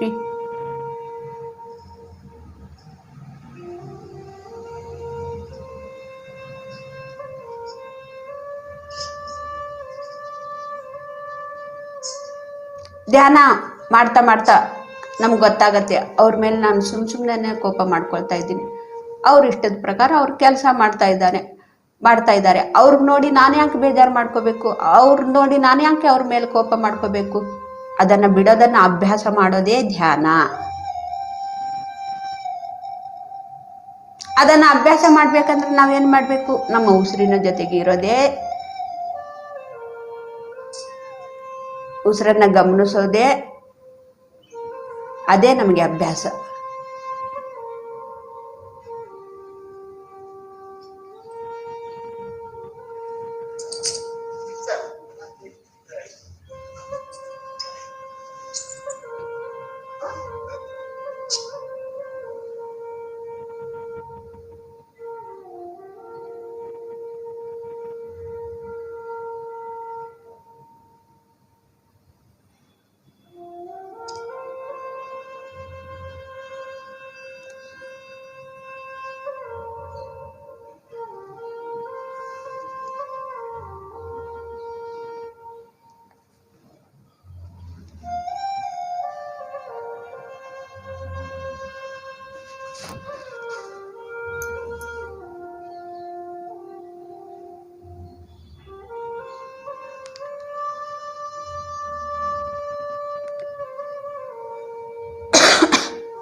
ನಾವು ಯಾರ ಮೇಲೆ ಕೂಡ ದ್ವೇಷ ಇಟ್ಕೊಂಡ್ರೂ ಕೂಡ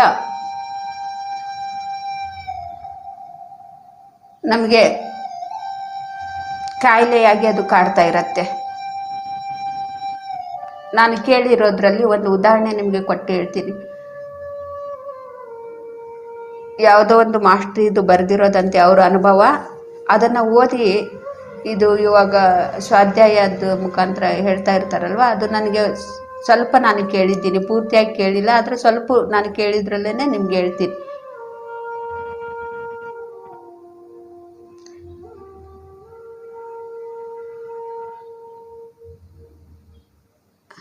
ಒಬ್ರಿಗೆ ಇಬ್ರು ಹೆಣ್ಮಕ್ಳು ಇದ್ರಂತೆ.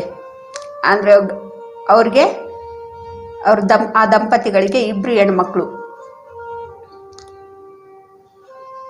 ಇಬ್ರು ಕೂಡ ಚಿಕ್ಕವ್ರೆ.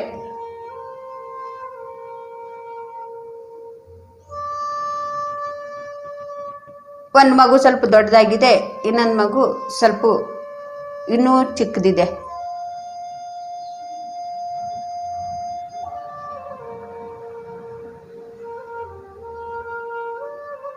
ಚಿಕ್ಕದಿರೋ ಮಗು ಆಡ್ತಾ ಎಲ್ಗೋ ಹೋಗ್ಬಿಟ್ಟಿದೆ. ತಂದೆ ತಾಯಿಗೆ ಅದು ಅರಿವೇ ಇಲ್ಲ. ಅಪ್ಪ ಆಫೀಸ್ ಕೆಲಸ ಮಾಡೋದಕ್ಕೆ ಹೋಗಿದ್ದಾನೆ, ಅಮ್ಮ ಮನೆ ಕೆಲಸದಲ್ಲಿ ಬ್ಯುಸಿಯಾಗಿಬಿಟ್ಟಿದ್ದಾಳೆ. ಚಿಕ್ಕ ಮಗು ಆಡ್ತಾ ಎಲ್ಲೋ ಹೋಗ್ಬಿಟ್ಟಿದೆ. ತಾಯಿ ಪ್ರಯತ್ನ ಪಟ್ಟಿದ್ದಾಳಂತೆ, ನೋಡಿದ್ದಾಳೆ, ಆ ಕಡೆ ಈ ಕಡೆ ಎಲ್ಲ ನೋಡಿದ್ದಾಳೆ, ಎಲ್ಲೂ ಕೂಡ ಸಿಕ್ಕಿಲ್ಲ. ಆವಾಗ ಅವ್ರ ತಾಯಿ ಅವ್ರ ಯಜಮಾನ್ರಿಗೆ ಫೋನ್ ಮಾಡಿ, ಆ ಮಗು ಕಾಣಿಸ್ತಾ ಇಲ್ಲ, ಚಿಕ್ಕವಳು ಎಲ್ಲಿಗೋಗ್ಬಿಟ್ಟಿದ್ದಾಳೆ ಏನೋ, ಎಷ್ಟು ಹುಡುಕಿದ್ರು ಕೂಡ ಎಲ್ಲೂ ಕಡೆನೂ ಫೋನ್ ಮಾಡಿದ್ರು ಕೂಡ ಯಾರು ಕೂಡ ಕರ್ಕೊಂಡೋಗಿಲ್ಲ, ಮತ್ತೆ ಮನೆಯಲ್ಲಿನೂ ಕೂಡ ಇಲ್ಲ ಅಂತೇಳಿ ಫೋನ್ ಮಾಡಿ ಗಂಡನಿಗೂ ಕೂಡ ಕರೆಸ್ತಾಳಂತೆ. ಆಗ ಇವಳು ದೊಡ್ಡವಳು 4-5 ತಿಂಗಳದ ಮಗು, 4-5 ವರ್ಷದ ಮಗು.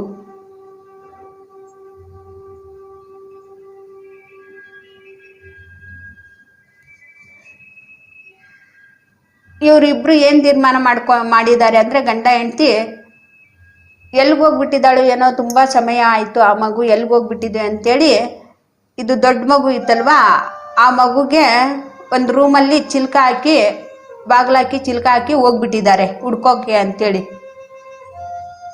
ಈ ದೊಡ್ಡ ಮಗು ಏನ್ ಮಾಡಿದೆ, ಹತ್ತು ಅವ್ರ ತಂದೆ ತಾಯಿ ಮೇಲೆ ದ್ವೇಷ ಇಟ್ಕೊಂಡ್ಬಿಟ್ಟಿದ್ದಾಳೆ. ನನ್ನ ಅಪ್ಪ ಅಮ್ಮ ನನಗೆ ಬಿಟ್ಟೋದ್ರು ಅಂತೇಳಿ.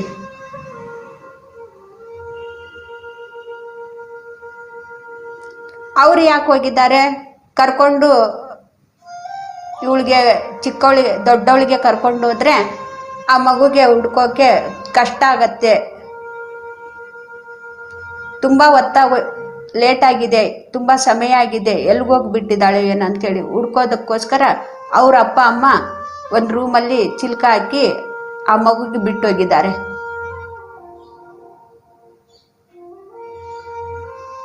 ಆಮೇಲೆ ಅವ್ರ ತಂದೆ ತಾಯಿ ಹುಡುಕಿ ಮಗುಗೆ ಕರ್ಕೊಂಡು ಬಂದು, ಚಿಕ್ಕವಳು ಕಳೆದೋಗಿದ್ಲಲ್ವಾ, ಆ ಮಗುಗೆ ಹುಡುಕಿ ಎಷ್ಟೊತ್ತಾದ್ಮೇಲೆ ಬಂದಿದ್ದಾರೆ. ಬಂದ್ಮೇಲೆ ಚಿಲ್ಕ ತೆಗೆದು ಆ ಮಗುಗೆ ಎಷ್ಟು ಮುದ್ದು ಮಾಡಿದ್ರು ಕೂಡ ಆ ಮಗು ಸಹಿಸ್ಕೊಳ್ಳಿಲ್ವಂತೆ.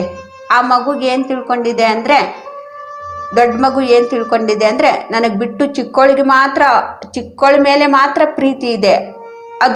ದೊಡ್ಡ ಮಗು ಗೊತ್ತಿಲ್ಲ ಅವಳು ಕಳೆದೋಗ್ಬಿಟ್ಟಿದ್ದಾಳೆ ಅಂತೇಳಿ ಗೊತ್ತಿಲ್ಲ. ತಂದೆ ತಾಯಿ ಹೇಳಿಲ್ಲ, ಆ ತಂಗಿ ಎಲ್ಲೋ ಹೋಗ್ಬಿಟ್ಟಿದ್ದಾಳೆ, ನೀನು ಇಲ್ಲೇ ಇರು, ಕುತ್ಕೋ, ನಾವು ಹುಡ್ಕೊಂಡು ಬರ್ತೀವಿ ಅಂತ ಹೇಳಲಿಲ್ಲ. ಡೈರೆಕ್ಟ್ ಆಗಿ ಆ ಮಗುಗೆ ಹಂಗೆ ಚಿಲ್ಕ ಹಾಕಿ ಹೋಗ್ಬಿಟ್ಟಿದ್ದಾರೆ.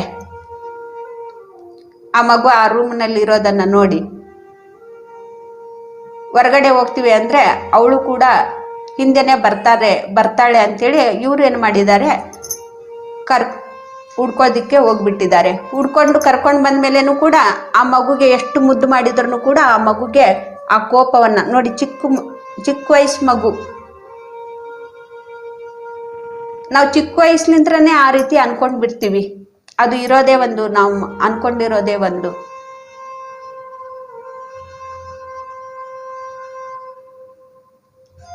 ಆಗ್ಲಿಂತ್ರ ಆ ಮಗುಗೆ ತಂದೆ ತಾಯಿ ಮೇಲೆ ದ್ವೇಷ ಚಿಕ್ಕ ವಯಸ್ಸಿನಿಂದನೇ ಇತ್ತಂತೆ.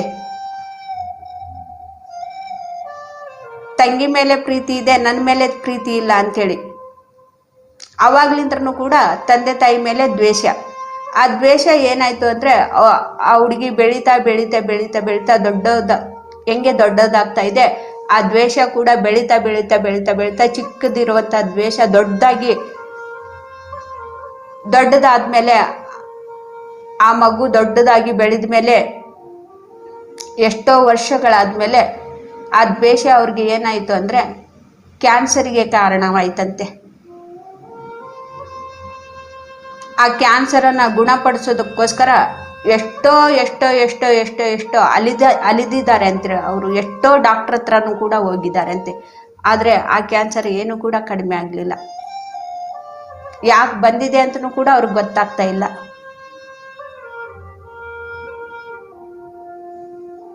ಎಷ್ಟೆಷ್ಟೋ ಡಾಕ್ಟರ್ ಹತ್ರ ಹೋದ್ರೂ ಕೂಡ ಇದು ತುಂಬಾ ಕ್ಯಾನ್ಸರ್, ಇದು ಆಪರೇಷನ್ ಮಾಡಿಸ್ಕೊಳ್ಳೇಬೇಕು ಅಂತೇಳಿ ಡಾಕ್ಟರ್ ಹೇಳಿದ್ಮೇಲೆ ಅವರು ಒಂದು ತೀರ್ಮಾನಕ್ಕೆ ಬಂದ್ರಂತೆ, ನಾನು ಆಪರೇಷನ್ ಮಾಡ್ಕೊಳ್ಳೋದಿಲ್ಲ, ಇನ್ನೊಂದು 3 ತಿಂಗಳು ನಾನು ನೋಡ್ತೀನಿ, ಈ ರೀತಿ ಪ್ರಕೃತಿ ಸಾಂಗತ್ಯದಲ್ಲಿ ಇರ್ತೀನಿ, ಬೆಟ್ಟ ಗುಡ್ಡಗಳ ಒಂದು ಸಾಂಗತ್ಯದಲ್ಲಿ ಇರ್ತೀನಿ ಅಂತೇಳಿ ಕೇವಲ ಮನೆ ಬಿಟ್ಟು ಬೆಟ್ಟ ಗುಡ್ಡ ನದಿ ಇರೋ ಜಾಗದಲ್ಲಿ ಅಂತ ಕಡೆ ಅವರು 3 ತಿಂಗಳವರೆಗೂ ವಾಸವಾದ್ರಂತೆ.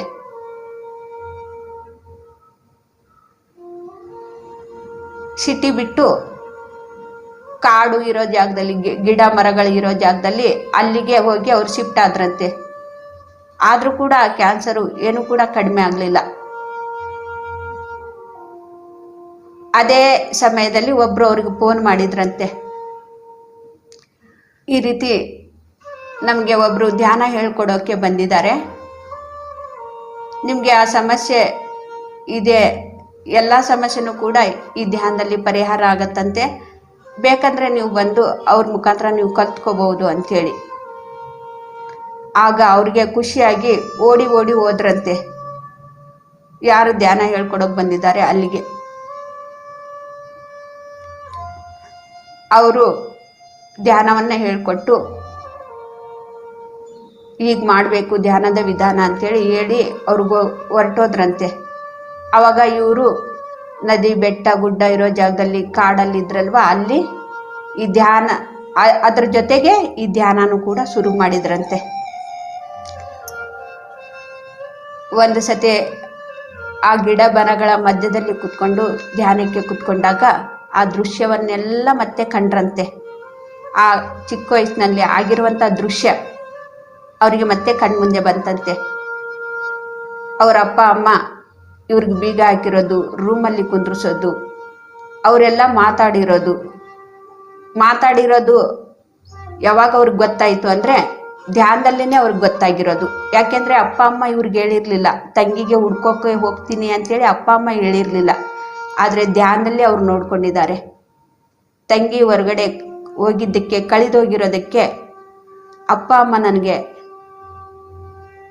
ಚಿಲ್ಕ ಹಾಕಿ ಬಾಗಿಲಾಕಿ ಹೋಗಿದ್ದಾರೆ. ಅಪ್ಪ ಅಮ್ಮನ ಮೇಲೆ ನನ್ನ ಮೇಲೇನೂ ಕೂಡ ಪ್ರೀತಿ ಇದೆ. ಆಗ ಆ ಸತ್ಯವನ್ನು ಕಂಡ ಮೇಲೆ ಅಪ್ಪ ಅಮ್ಮನ ಮೇಲೆ ಏನು ದ್ವೇಷ ಇಟ್ಕೊಂಡಿದ್ಲು, ದೊಡ್ಡವರಾದ್ರೂ ಕೂಡ ಅದರಿಂದ ಸತ್ಯವನ್ನು ತಿಳ್ಕೊಂಡ್ಮೇಲೆ ಅದರಿಂದ ಅವರು ಹೊರಗಡೆ ಬಂದ್ರಂತೆ.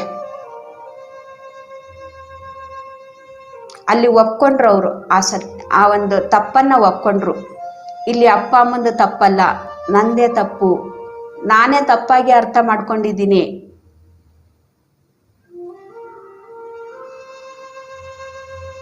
ಅಪ್ಪ ಅಮ್ಮ ತಂಗಿಗೆ ಹುಡ್ಕೋಕಂತೇಳಿ ಅವರು ಹೊರಗಡೆ ಹೋಗಿದ್ದಾರೆ. ತಂಗಿ ಕರ್ಕೊಂಡು ಪಿಕ್ನಿಕ್ ಹೋಗಿಲ್ಲ, ಏನೋ ಕೊಡ್ಸೋದಕ್ಕೆ ಹೋಗಿಲ್ಲ. ತಂಗಿ ಕಳೆದೋಗಿರೋ ತಂಗಿಗೆ ಹುಡ್ಕೋದಕ್ಕೋಸ್ಕರ ನನಗಿಲ್ಲಿ ಬಿಟ್ಟೋಗಿದ್ದಾರೆ. ಅವ್ರು ನನಗೆ ಎತ್ಕೊಂಡು ತಂಗಿಗೆ ಹುಡ್ಕೋಕ್ಕಾಗೋದಿಲ್ಲ ಅಂಥೇಳಿ ನನಗಿಲ್ಲಿ ಬಿಟ್ಟೋಗಿದ್ದಾರೆ. ಈ ಸತ್ಯವನ್ನು ಅವರು ಧ್ಯಾನದಲ್ಲಿ ಕಂಡ್ರಂತೆ, ಆಗಿರುವಂಥ ಸತ್ಯವನ್ನು. ಆವಾಗ ಅವ್ರ ಅಪ್ಪ ಅಮ್ಮನ ಮೇಲೆ ಏನು ದ್ವೇಷ ಇಟ್ಕೊಂಡಿದ್ರು ಅವ್ರಿಗೆ ಕ್ಷಮೆಯನ್ನ ಕೇಳಿ ಅದರಿಂದ ಅವರು ಹೊರಗಡೆ ಬಂದ್ರಂತೆ. ಮತ್ತೆ ಇದು ತಿಳ್ಕೊಂಡಾದ್ಮೇಲೆ ಡಾಕ್ಟ್ರ್ ಹತ್ರ ಏನು 3 ತಿಂಗಳಾದ್ಮೇಲೆ ಬರ್ತೀನಿ ಅಂತ ಹೇಳಿದ್ರು. 3 ತಿಂಗಳಾದ್ಮೇಲೆ ಈ ತಿಳ್ಕೊಂಡಾದ್ಮೇಲೆ ಮತ್ತೆ ಡಾಕ್ಟ್ರ್ ಹತ್ರ ಹೋದ್ರೆ ಆ ಕ್ಯಾನ್ಸರ್ ಸಂಪೂರ್ಣವಾಗಿ ಅಲ್ಲಿ ಇಲ್ವೇ, ಏನು ಕೂಡ ಇಲ್ವಂತೆ. ನಿಮಗೆ ಕ್ಯಾನ್ಸರೇ ಇಲ್ಲ ಅಂತ, ಇವಾಗ ಏನು ಕೂಡ ಅದ್ರದ್ದು ಒಂದು ಇದನ್ನು ಕೂಡ ಇಲ್ಲ ಅಂತ ಹೇಳಿದ್ರಂತೆ ಡಾಕ್ಟ್ರು. ನೋಡಿ, ನಾವು ದ್ವೇಷ ಇಟ್ಕೊಳ್ಳೋದ್ರಿಂದನೂ ಕೂಡ ಆ ಕಾಯಿಲೆ ನಮ್ಗೆ ಹೆಂಗೆ ಕಾಡತ್ತೆ ಅಂಥೇಳಿ. ಯಾರ ಮೇಲೇನೂ ಕೂಡ ನಾವು ದ್ವೇಷ ಇಟ್ಕೋಬಾರ್ದು ಫ್ರೆಂಡ್ಸ್, ಅವ್ರು ಎಂಥವ್ರೇ ಆಗಿರಲಿ. ಅದನ್ನು ನಾವು ತಿಳ್ಕೊಳ್ಳೋಣ. ಫಸ್ಟು ಯಾಕೆ ಅವರು ಆ ರೀತಿ ಮಾಡಿದ್ರು ಫಸ್ಟು ನಾವು ತಿಳ್ಕೊಳ್ಳೋಣ. ಯಾರು ಕೂಡ ನಮ್ಮ ಜೀವನದಲ್ಲಿ ಯಾರು ಕೂಡ ಸುಮ್ಮನೆ ಏನು ಕೂಡ ನಮಗೆ ತೊಂದರೆ ಕೊಡೋದಿಲ್ಲ, ಯಾರು ಕೂಡ ಅಪವಾದ ಕೊಡೋದಿಲ್ಲ, ಯಾರು ಕೂಡ ನಮ್ಮ ಬಗ್ಗೆ ಸುಳ್ಳು ಹೇಳೋದಿಲ್ಲ.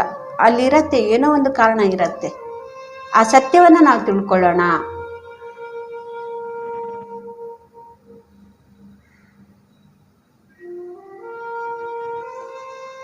ನಾನು ಕೂಡ ಮೊದಲು ನಂದೇ ಸರಿ, ನಾನು ಮಾಡಿದ್ದೇ ಸರಿ ಅಂತೇಳಿ ನಂದು ಕೂಡ, ಪ್ರತಿಯೊಬ್ಬರು ಕೂಡ ಇದು ಸಹಜವಾಗಿಯೇ ಇರ್ತಾರೆ. ಪ್ರತಿಯೊಬ್ಬರದ್ದು ಕೂಡ ಇದೇನೆ. ನಾನು ಅಂತಲ್ಲ, ಅವರು ಒಬ್ಬರೇ ಅಂತಲ್ಲ, ನಾನು ಒಬ್ಬಳೇ ಅಂತಲ್ಲ, ಪ್ರತಿಯೊಬ್ಬರು ಕೂಡ ಹೀಗೆ ನಂದೇ ಸರಿ, ನಾನು ಮಾಡಿದ್ದೇ ಸರಿ ಅಂತ ಹೇಳಿರತ್ತೆ. ನಾನು ಕೂಡ ಧ್ಯಾನಕ್ಕೆ ಬಂದಮೇಲೆ ನನ್ನ ತಪ್ಪನ್ನು ನಾನು ತಿಳ್ಕೊಂಡಾದ್ಮೇಲೆ ಎಷ್ಟೋ ನನ್ನ ಕಾಯಿಲೆಯಿಂದ ನಾನು ಕೂಡ ಮುಕ್ತಿ ಪಡೆದಿದ್ದೀನಿ. ಅದರಿಂದ ನಾನು ಹೊರಗಡೆ ಬಂದಿದ್ದೀನಿ.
ಸಹಜವಾಗಿ ನಡೀತಾ ಇರೋ ಉಸಿರಾಟವನ್ನೇ ಗಮನಿಸ್ತಾ ಇರೋಣ ಫ್ರೆಂಡ್ಸ್.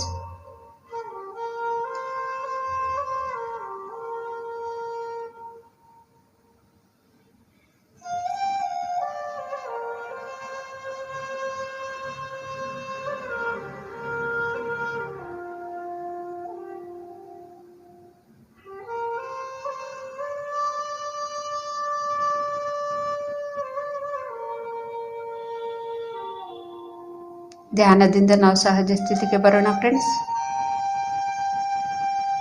ಕೇವಲ 1 ನಿಮಿಷ.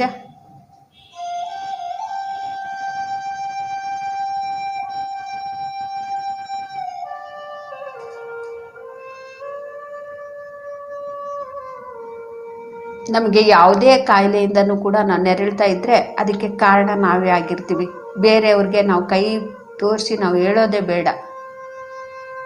ಅವ್ರ ಮುಖಾಂತರನೇ ನನಗೆ ಕಾಯಿಲೆ ಬಂದಿದೆ, ಅವ್ರ ಮುಖಾಂತರನೇ ನನಗೆ ಸಮಸ್ಯೆ ಬಂದಿದೆ, ಅವ್ರ ಮುಖಾಂತರನೇ ನಾವು ದುಃಖದಿಂದ ನಾವು ಜೀವಿಸ್ತಾ ಇದ್ದೀವಿ ಅಂತೇಳಿ ಯಾರಿಗೂ ಕೂಡ ನಾವು ಕೈ ಮಾಡಿ ತೋರಿಸೋದನ್ನು ನಾವು ಬಿಟ್ಬಿಡ್ತೀವಿ ಧ್ಯಾನದ ಸಾಧನೆಯಲ್ಲಿದ್ದಾಗ.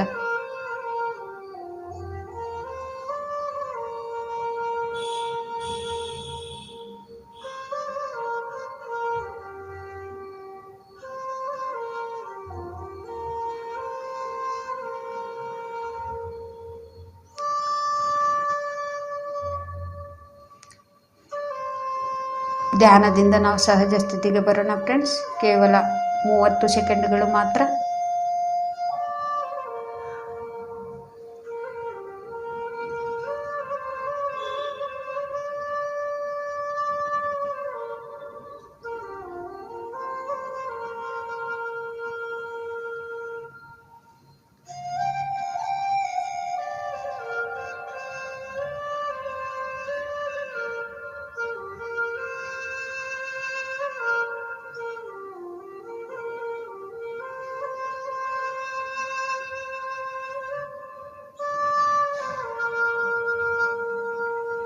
ನಾವು ಈ ಶರೀರದಲ್ಲೇ ಇದ್ದಾಗಲೇ ನಾವು ಎಲ್ಲ ಕೂಡ ನಾವು ತಿಳ್ಕೊಳ್ತಾ ಕರ್ಮ ಶುದ್ಧಿ ಜನ್ಮ ಶುದ್ಧಿಯನ್ನು ನಾವು ಮಾಡ್ಕೊಳ್ತಾ ಇರಬೇಕು.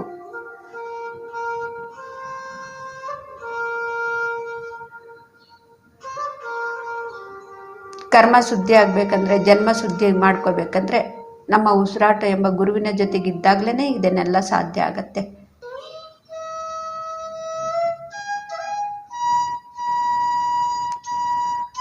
ಓಕೆ ಫ್ರೆಂಡ್ಸ್, ನಿಮ್ಮ 2 ಕೈಗಳನ್ನು ಬಿಡಿಸ್ಕೊಂಡು ಕಣ್ಣಿನ ಮೇಲೆ ಇಟ್ಕೊಳ್ಳಿ. 5 ಸೆಕೆಂಡ್ಸ್. 5 4 3 2 1 0.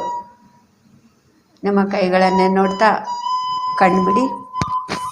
ಈ ಧ್ಯಾನವನ್ನು ತಿಳಿಸ್ಕೊಟ್ಟಂತಹ ಗುರುಜಿ ಬ್ರಹ್ಮಶ್ರೀ ಪಿತಾಮಹ ಪತ್ರಿಜಿಯವರಿಗೆ ನಾವು ಧನ್ಯವಾದಗಳನ್ನು ತಿಳಿಸೋಣ ಚಪ್ಪಾಳೆ ಮುಖಾಂತರ.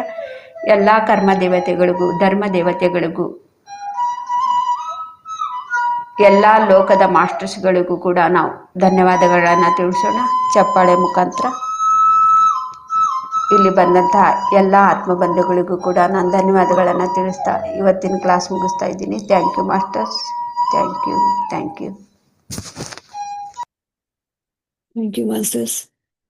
ಎಲ್ಲರೂ ಈ ದಿನ ಜಾಯಿನ್ ಆಗಿದ್ದೀರಾ. ತುಂಬಾ ಚೆನ್ನಾಗಿತ್ತು ಮ್ಯಾಮ್. ಹೇಗೆ ನಾವು ನಮ್ಮ ಕಾಯಿಲೆಗಳನ್ನ ವಾಸಿ ಮಾಡ್ಕೋಬೇಕು ಅನ್ನೋದ್ರ ಬಗ್ಗೆ ಅದ್ಭುತವಾಗಿ ತಿಳ್ಕೊಟ್ರಿ. ಅದ್ಭುತವಾದ ಜ್ಞಾನವನ್ನ ಶೇರ್ ಮಾಡಿದ್ದೀರಾ. ತುಂಬಾ ಧನ್ಯವಾದಗಳು ಮ್ಯಾಮ್. Thank you.